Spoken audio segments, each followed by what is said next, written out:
Howdy, it's Bluegubrious. We're going to do a video here on the 1965 Fender Twin Reverb amp, but this video is not really just about the amp. It's also about virtual versions of that amp. And so as we get rolling here, I suppose I should probably say out of the gate, give you a trigger warning that if you use words when it comes to guitar tones, amplifiers, gear, and things like that, if you use words like better or best, or should, or ought, this video is going to bother you. Or maybe you should take your blood pressure medication or whatever, because I'm going to make a point later to essentially argue against that. That's sort of the reason I'm doing this video, is to show that you can get great sounds without having to have the best gear. Really, the main idea here is just to compare some sounds, show you some tones that are 1965 Fender Twin Reverb tones, in fact, the real thing. I'll explain the amp in a minute, and some maybe not so real versions of it. So what we're going to do here first is I'm going to play a little short video for you, and you can just listen to these 6 different sounds. They're not intended to sound identical, although later when I do some A-B type comparisons, you'll see some very close sounds. This isn't 6 identical sounds or attempts at identical sounds. This is 6 Fender Twin Reverb sounds in various settings, various configurations.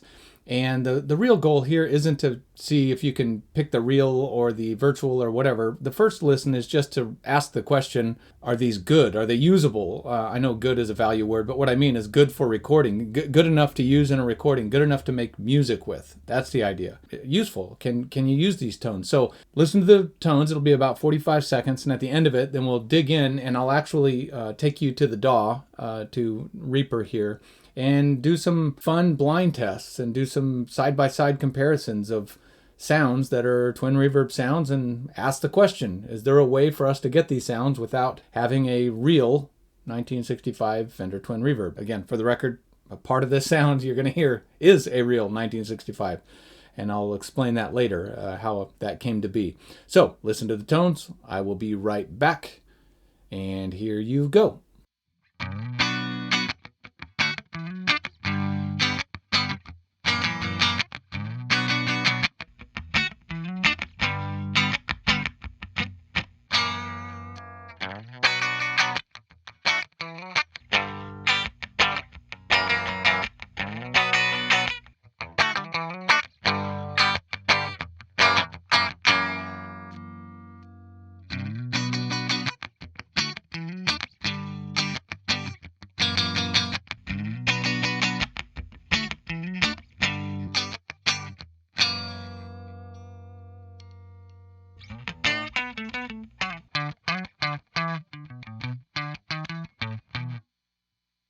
All right, so what'd you think?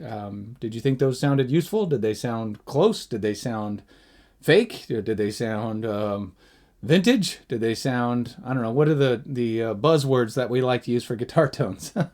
Well, before I say anything else, I will link in the description to an unlisted video that actually has the full length of each take. It's the same recording, by the way, and I'll explain that in a second. But you can just listen to the whole take with all 3 pickup selections through the sound, all 6 sounds. So what you just heard were 6 sounds, and what you should now see on your screen is the Reaper DAW open, and you should be seeing my mouse there move. And right now you should be seeing blurred. I will be blurring this so that on the screen on the bottom right hand side here, these are 6 individual tracks of the same guitar performance. So this is literally the same one performance. I recorded through something. I'll talk about that in a minute. And I recorded a DI so that I could reamp through something. And this will all make sense in a bit. For now, I'm being cryptic on purpose because I don't want you to know what you're hearing. I want you to just listen and use your ears only. And then in a moment, I'm going to unblur this and explain what's happening and how I recorded it and what the sounds are you're hearing. And then I'm going to try to compare them enough to make the point. I'm going to talk a little bit. I'm sorry, it's going to be rambly. I'm not going to try to speed through it. I had planned to get really clever with this video and, do some graphics and be funny and everything else, but I'm not a YouTuber. Not yet anyway. I really want to help people. I do. I genuinely want to help people who are in my spot. And I'll explain that spot in a moment. But for now, you're looking at Reaper. These 1, 2, 3, 4, 5, 6 tracks are 6 sounds. These are in fact in the same orientation as the sounds you heard in the video clip before. A through F, bottom left. So if you're seeing my mouse here, this is A, B, C, D, E, and F. And again, the full length recording of those is in the description, unlisted video. You can just go listen through all 6 sounds. And so what I'm going to do here first is I'm going to play some of these just sort of back to back. Just click through them, get your ears familiar with the sounds. These are all twin reverb sounds. There's no non-twin reverb sounds here. They're fakes. In other words, there isn't a like I don't have a clone amp or something. I'm going to do that at a later date and compare my other amps with the real twin reverb. But I'm just going to click through these real quick. Then I'm going to explain what happened and how we got there, how we got here with these sounds, and I'll tell you about the real one, the real twin. So here's your first sound, A. That's on the first pickup selector. Maybe I should start at the beginning. So this is a neck pickup.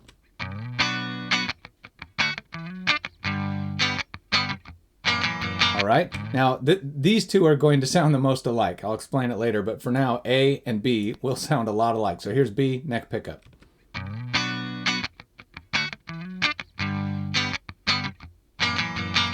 Again, A, B.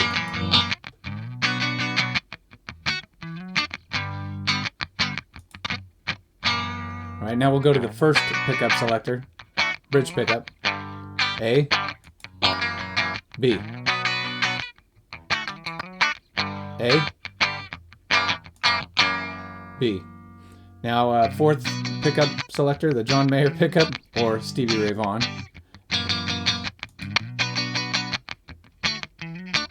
Okay. All right, so I'm comparing these two because they sound most alike. So now let's hear C. Here's C. Sounds a little different, but now D and E are going to sound a little similar. So here's D. That's the neck pickup again. Here's E.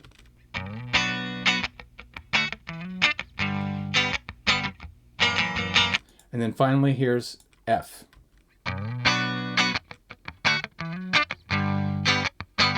Now, in theory, because of the way this is set up, and again, I will unblur these in a second and explain what's happening. Let's listen to A and F compared. Okay, so here is A, then F. A little bit louder, but just quality, not the volume. Now, how about B? Here's B. And then F. Again, I think I'm going to say again a lot. I catch that I do that in recordings. I'm sorry. It's a habit. The sounds are going to be similar. They're not going to be identical. The real question right now, before I do any reveals or anything, is can you tell a difference first? I mean, are your ears discerning a difference? And then secondly, does anything jump out at you as fake or virtual or not real or anything else? Like, for example, I'm going to do a comparison of a real and a fake right now. When I say fake, I mean modeled. Okay, now you're starting to get the hint. These are models, a couple of them are, versus the real thing. And not only models, but some of these have real speakers and some of them have IRs, impulse responses, fake speakers, computer speakers, captures. So, like for example, here's this one. Is this a real amp or a virtual amp?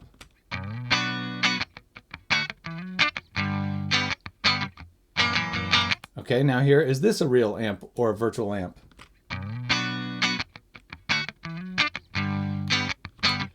How about these two? Is this a real amp or a virtual amp?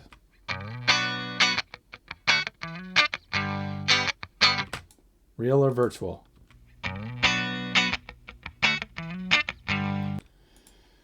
Okay, so I suppose this will get annoying real fast if I don't make the reveal. So what I'm going to do now is I'm going to ask a couple of questions, then I'm going to unblur the screen for you, or unblur the tracks and the mixer, and you'll see what's happening.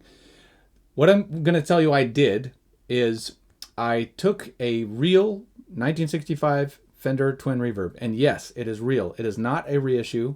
It is not Tone Master. It is not a hand-wired reissue or one of their regular reissues. It's real. This is a real, genuine 1965 Twin Reverb. It was given to me by the family of a dear friend of mine. But suffice it to say, he and I played music together, and he was a dear friend, and he passed away, and his family knew that in my past I actually had this very amp. Now, not the one he was playing, a different actual item, but I had a 1965 Twin Reverb back in my gigging days. And so his family knew that, and they gave me this amp. And then what I did was I recapped it. I put a ground plug. I disconnected the death cap, so it's in perfect playing condition now. And so when I tell you, when I unblur this screen here, and you see the word real in the description down under these brown things, that is the real amp. Now the question though for you is it the real amp and a real speaker? Will you be able to tell the virtual amp? And I will tell you that I actually modeled this amp using the neural amp modeler system that they have. I don't know how to tell you to do that because it wasn't easy. I mean, if you're technical, if you're a person that figures out MIDI and things like that, it's definitely not beyond you. You'll be able to do it. But I have to tell you, there was a learning curve for me. There's great videos on YouTube. But what I did was I actually modeled my actual 1965 Twin Reverb amp. All right, so with things unblurred, you can see these last 6 on sort of brownish colored tracks. You can ignore the first 5 tracks. Those first 5 tracks were me making the model with that neural amp modeler system that they use, the program and the free open source modeling tool thing they use, and it's not easy to do, but the left hand channels here were that process, me modeling and duplicating my amp, the Twin Reverb, or making a profile of it. So now over here to the right, these 6 brownish color tracks, these are the tracks that you were just hearing and the tracks that you heard in the video earlier, and the tracks, if you click the unlisted video in the description, you can listen to. So here's what you're looking at. Whenever you see amplitude, like this amplitude, let me open that for you. Sorry, let me do this one. This amplitude here, when I open that, you're going to see the Fender Twin Reverb IK Multimedia. This is the Fender program, the Fender package that you can buy for IK Multimedia. It's their version of the Twin Reverb, but you'll see here that it's disabled. If this is lit here where the power button is, it's enabled, and when it's disabled, it's like that. So all I'm using here is the speaker cabinet. That's all I'm using is the speakers. And the reason I'm using that is because these were actually twin modeled speakers. So to try to get as accurate as I could to the amp in the room, I'm actually using modeled twin IRs. So when you see here it says NAM IR, NC NAM IR, what that is the normal channel of the Twin Reverb, because the Twin Reverb has a normal channel and a vibrato channel. The IK Multimedia version does not have that. I have the actual plugin here in a minute. I'll explain that in a second, but it's normal channel, that's the left-hand channel 1 in the Twin Reverb. And then when you see over here the VC, that is the vibrato channel. Okay, so here's what we have. We have a normal channel, neural amp modeled IR. Here is that plugin if you haven't seen it. Ignore the red whatever. This is because I'm using my computer sound card. But here you see I do a twin normal channel. That's what that is. And I didn't put the IR in it. You can load IRs directly into the neural amp modeler. I'm not using that because I'm using an actual twin IR. So that's why I'm not using that. But I could put my own IRs there. So this twin normal is my capture of my amp. Okay. So where you see NAM, that is the neural amp modeler, and these 1 and 2 channels. Now here is the real one. What I did, again, long story, but I told you I wasn't going to hurry. The long story is this, that when you see the word real here on this channel, channel 7, which is letter B in the 6 channels you heard earlier, when you see real, what I did was I put a resistive load on the output of my amplifier, and I sent through that resistive load into my DAW and captured it directly. So it is a direct capture of my amp. That's how you do the neural amp model capture. You have to have a load box. Man, if I should be blinking disclaimer or warning on the screen right now, and maybe I will. Don't try this at home, kids. I mean, unless you know what you're doing, be careful, because if you plug your amplifier, especially a good vintage amp like a Twin, into anything other than a speaker load, you can really hurt that. I did a bucket load of research, so I'm begging you, don't try it. Get an aux box, get a reactive load box. I'm using a resistive load box that I made. So to make sure that the impedance is right. So leaving my Twin reverb, it needs 4 ohms. I made sure before I ever turned my amp on that the resistance load was a 4 ohm load. And then I went through a DI box. That's, again, long story. But when I captured this, you do not plug directly out of a speaker output of your amp into your interface. Everything will blow up. Maybe that's too extreme, but you know what I mean. Don't hurt your gear. So what I did was I actually captured my amp directly. So when you see NC, that's normal channel, real, that is going through the amp. I literally played through the amp. This performance, this audio right here that you're hearing, this, that is the first capture. My Strat is plugged directly into that Twin, going through the reactive or resistive load, through a DI box, into my DAW. So this is a real amp that you're hearing, but it is going through the Amplitude speaker. Okay? So real is the Twin. Neural amp model is the model I made of that channel. So normal channel, normal channel. Let's compare the two.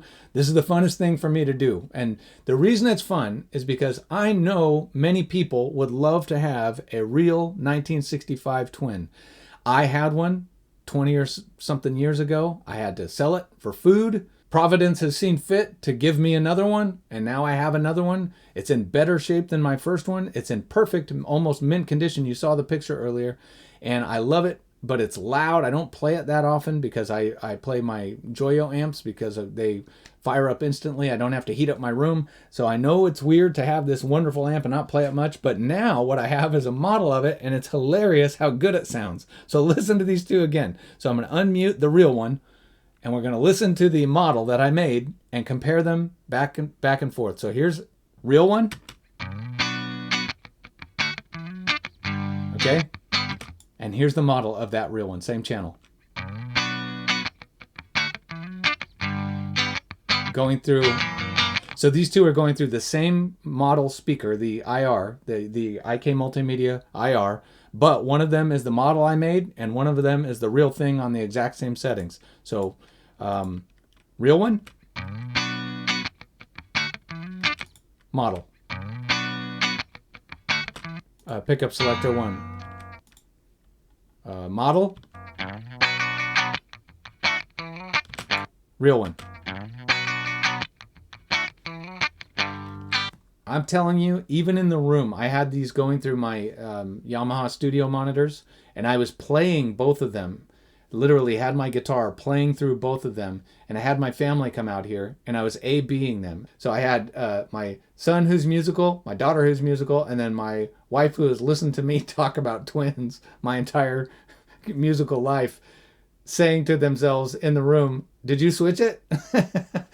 So that is the big takeaway first. The first big takeaway here is how happy I was with the sound I got.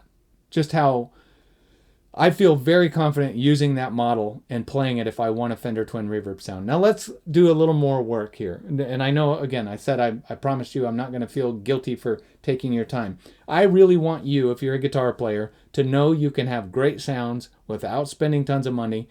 And I'll talk again about what great and best and all that, the reason I gave the disclaimer in a minute. So hang in there. So now what I want you to hear is this is a real speaker. NC, normal channel on the Twin, with a microphone. That microphone in the opening picture you saw there in front of the real thing. So this is the real speaker. And these speakers are the actual Twin speakers. I'm not using another cabinet or anything. So this is what that sounds like. That microphone is a clone of a Sennheiser 609. And I think it does a pretty good job too. I've heard the real thing, and I think it's doing a pretty adequate job of sounding like a Sennheiser. So in this case, you can hear the room a little bit. You can actually hear the room. That echoey sort of roomy sound is I think it's because it's the actual room, and the other is emulating a sort of studio padded area. So let's listen to the IR again. Now this is the real amp, but with an IR. Now this is the real amp with a microphone in the room. This is not a fake speaker. This is the real speaker.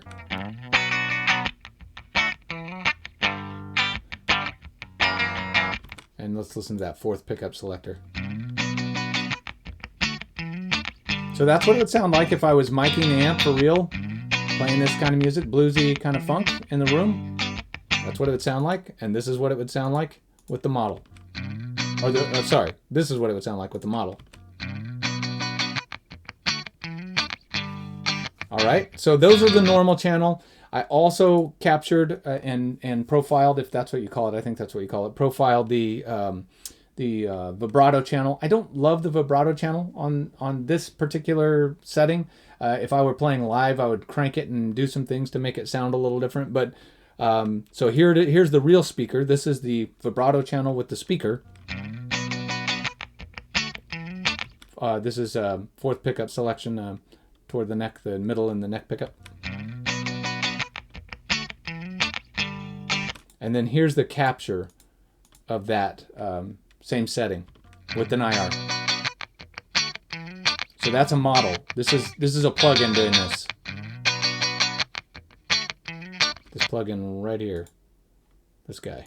So this is what you're hearing, the twin vibrato channel with the amplitude twin IR.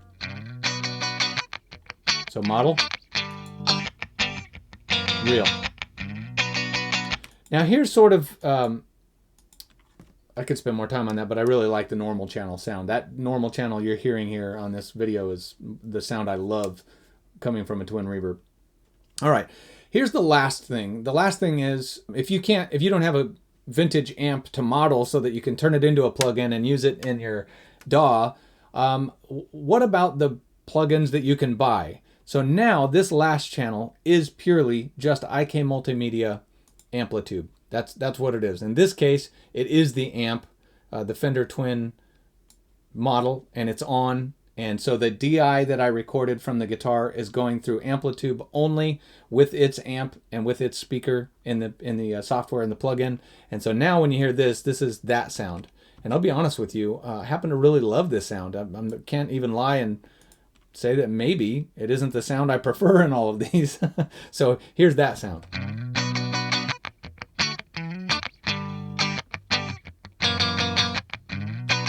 Let's go all the way back to the neck pickup.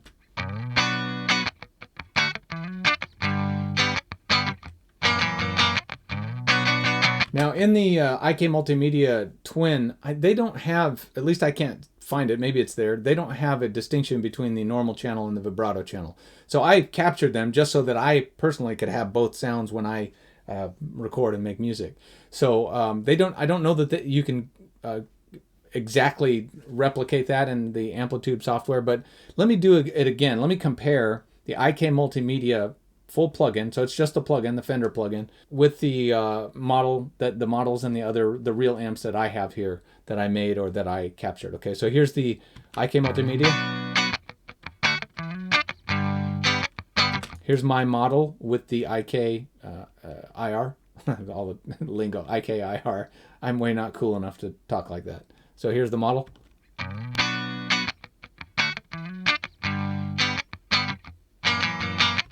And then here is the real thing with the IR.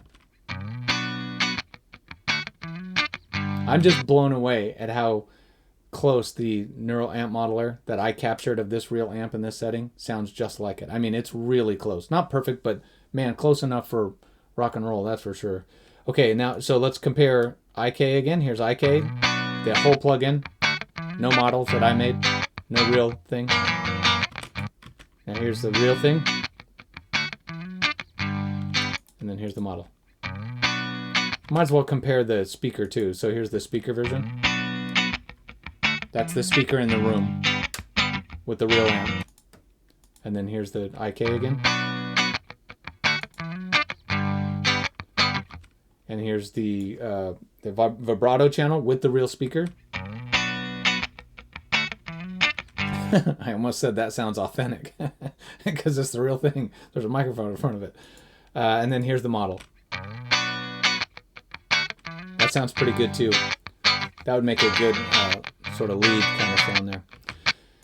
All right, so what are you learning? What are your takeaways? Again, I'm not a pro YouTuber. I had a very specific idea in mind when I was preparing to put this video in action and start recording. And I had plans to do graphics, like I was going to compare apples and oranges and all these things. So now let me just talk for a second on what I care about here. And again, this is just my channel, my opinion, and I would prefer us never to use language like best or better. I think A sounds better. How can you say something sounds better? That's like saying a hammer is better than a wrench.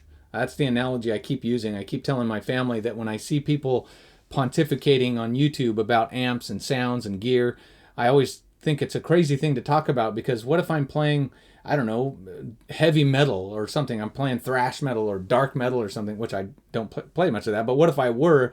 You wouldn't be saying which clean tone is best. You wouldn't be saying which of these models works the best.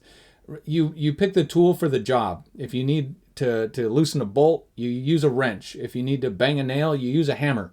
Why does it have to be either or? So now that question comes down to, are you playing live? You can't use models live. And some people do. I mean, maybe you would. I might. If I ever played live again, I might set up a system, an iPad or a computer or something, and play through these, because they're so hassle-free to me once you know how to use them. But I also do love the feel. When I was preparing to make these models, and I had this amp cranked in my room, and man, that old feeling came back, where you could feel that air hitting your leg. There is something visceral about that. I was standing in front of my amp and just feeling that again. So let me tell the non-old people, non-classic dudes in the room, if you're young and you think us old guys, I'm 50 by the way at the time of making this video, if you think we don't know what we're talking about, there is absolutely something different about playing through a genuine tube amplifier. It's undeniable. You need to go get in a room with a really strong, loud tube amplifier and plug a guitar of your choice into it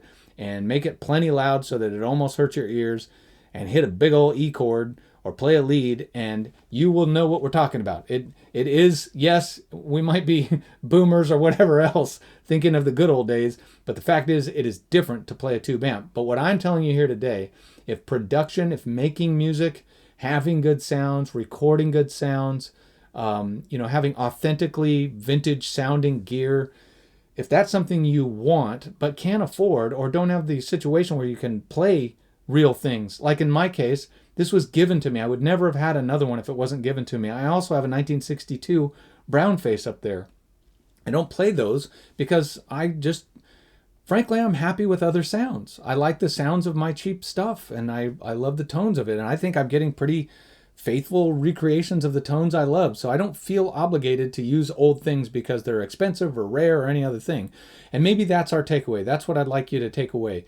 Use the tool that works best for you, whatever that is. And if it works best for you to sell your car and live, in a one-bedroom apartment so that you can have expensive gear, I guess you should do that. I don't know. I wouldn't, but maybe you could. And maybe that's, dare I say, best for you. So what I want you to hear is, I don't know what Amplitude costs, and frankly, I have some personal convictions about not giving Fender any more money. You can ask me about that privately or via email.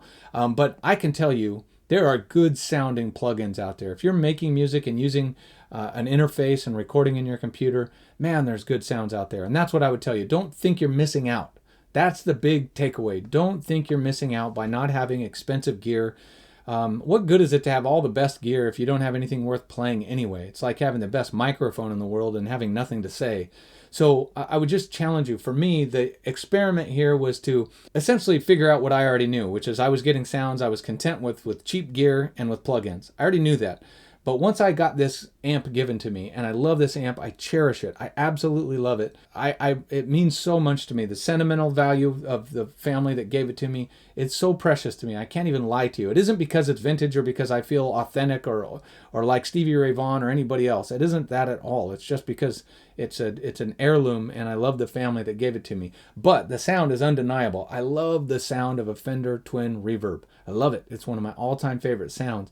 But I'm also learning in my age to love Marshall tones and to love some Vox tones. And the fact is you can get some really good tones in the box, in the computer, digitally. And if you're the kind of person who's afraid to learn how to do those things, don't be afraid. There are great resources out there. Ask me. I'll point you to good resources. I learned all of this. I didn't grow up playing this stuff. I told you I played a 65 twin reverb with a tube screamer in front of it. Well, I didn't tell you about the tube screamer, but now I am. That was my gigging rig. I never had a pedal until 6 or 8 years ago when I started watching Josh Scott, JHS's pedal shows. That's where I fell in love with different tones and pedals and started learning things. And so that's probably only been 7 or 8 years that I ever even had a pedal. I used my first delay pedal something like 3 years ago. So this is all new to me. And I would challenge you to go learn the digital stuff. Have fun with it. And don't miss out of a great tone because you think you're missing something that rich guys have or Eric Clapton had or Jimmy Page had or whatever. Find your tone. Go look for your sound. And I think you can find that at a reasonable price. And in fact, free. In fact, you know what I'll do? If anybody emails me, eventually I will put it in the description. I'll actually put it in a Dropbox or something where you can download the 2 models I made here of my normal channel and my vibrato channel, and you can at least say you know they were authentically created twins. So I hope you get something out of this. It's a little bit ranty, I know, but I really love this. This is fun stuff for me, but more than fun, it's fun to learn that you can make good music without having expensive gear. I love it. I love that you out there listening don't need a 1965 twin reverb. If you want one, go get one, but you don't need it. You can get great sounds without it. And so I hope you found this helpful, and ask questions either in the comments or shoot me an email. My email address is in my channel, by the way. And if you have any questions about what I did here, the process by which I modeled the amp, I'll try to help you with that. I'm not an expert there. But there you have it. Don't worry about good or better or best. That's like asking which is better, a hammer or a wrench. Remember, which is better, an apple or an orange? Those are silly questions. Ask, can I make music? What do I need to make music? What sounds am I looking for? And maybe that's my last thing I would say to you. Find your sound, not somebody else's. It's great to try to sound like Clapton. It's great to try to sound like Yngwie. It's great to try to sound like your heroes. Even if you're younger, the Tim Hensons and those guys and Tosin Abasi and those guys. It's great to figure out how they sound the way they do and sound like them. It is totally worthwhile to sound like your heroes. But I think we are all playing music to say something ourselves, and that's the value of learning our own sound. So I hope this video helps. I really hope it encourages you to find your sound and find it affordably, even maybe free.